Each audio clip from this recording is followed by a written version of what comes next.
আজকে দিদি বলেছে আমাদের সবাইকে পান্তা ভাত খেতে।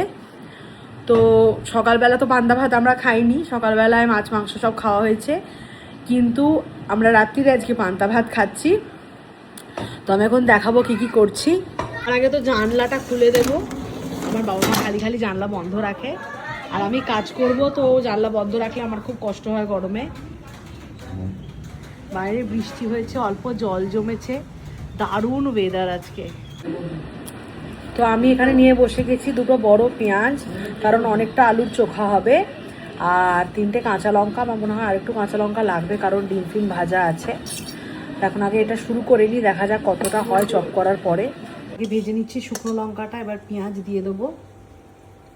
এই পেঁয়াজ রসুন আর লঙ্কার মিক্সচারটার মধ্যেই আমি আলু সেদ্ধটা ঢেলে দেবো। তো কিছুক্ষণ নেড়ে নেবো। তারপরে যখনই আলু ভাজা বা আলুর চোখা বানাই, আমি কড়াতে আলুটা দিয়ে একটুখানি রেখে দিই। তাতে কি হয়, নুনটা কাঁচা খাওয়া হয় না, তো সেই জন্য আমি এখনও কড়াইয়ে আলুটা দিয়ে রেখেছি। তো একটা মজার কথা মনে পড়লো বলি। আমি তো বেশ মানে মোটামুটি 10-11 বছর বয়স থেকে মোটা, তো সেই জন্য আমাকে মা একদম আলুর কিছু সেরকম দিত না। মানে খুব রেয়ার আমার বাড়িতে আলু চচ্চড়ি, আলুর দম, আলু ভাজা, আলু সেদ্ধ এসব হতো, খুব রেয়ার দিনে। তো মানে সেদ্ধ ভাত হলেও আমাদের পটল সেদ্ধ, কুমড়ো সেদ্ধ, পেঁপে সেদ্ধ এগুলোই বেশি হতো, আর আলু সেদ্ধটা কম, সেটাও বছরে 1-8 দিন। তো আলু ভাজা তো মানে ওটা মানে একদম আউট অফ সিলেবাস ছিল আমার।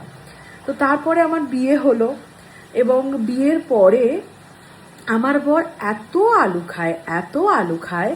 আমি এত আলু ভেজেছি, এত আলু পোস্ত বানিয়েছি, আর এত আলু সেদ্ধ করেছি, মানে আলু ভাতে বানিয়েছি, যে এখন আমার বিতৃষ্ণা এসে গেছে আলুর প্রতি।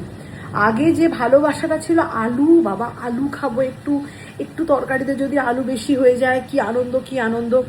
আর এখন মানে আর সেই ক্রেজটাই পুরো চলে গেছে। আমার বর আলু ছাড়া কিচ্ছু বোঝে না, এবং 365 দিনের মধ্যে 340 দিন আমার বাড়িতে হয় আলু সেদ্ধ, নয় আলু চচ্চড়ি, নয় আলু ভাজা। আমি একটু অশান্তি করে আলু ভাজাটা কম দেওয়ার চেষ্টা করি, কিন্তু আলু চচ্চড়ি আর আলু সেদ্ধ আমি কোনো রকমভাবে কমাতে পারিনি। এখানে আলু সেদ্ধ রয়েছে, পুরো মাখা হয়নি, মাখবো শুকনো লঙ্কা দিয়ে। আর এখানে ডিম ভাজা হয়েছে, একটাতে পেঁয়াজ দেওয়া, একটাতে পেঁয়াজ দেওয়া নেই। এখানে আছে আমার পোস্ত বাটাটা, যে রেডি। আমি এই ছোট্ট বাটিটায় মেখে খেয়ে নেব। তো আমি এটা আমার জিমে পড়ার কথা ছিল, মানে যবে জিমে যাব তবে পরবো, কিন্তু আমি তো ঘরেই পরে নিয়েছি। এখন ভাবলাম কবে জিমে যাব তার নেই ঠিক, তো আমি এখন ঘরে পরে নিই, লোভ সামলাতে পারিনি। আমার নতুন জামা কিছু কিনলে আমি আর থাকতে পারি না, কখন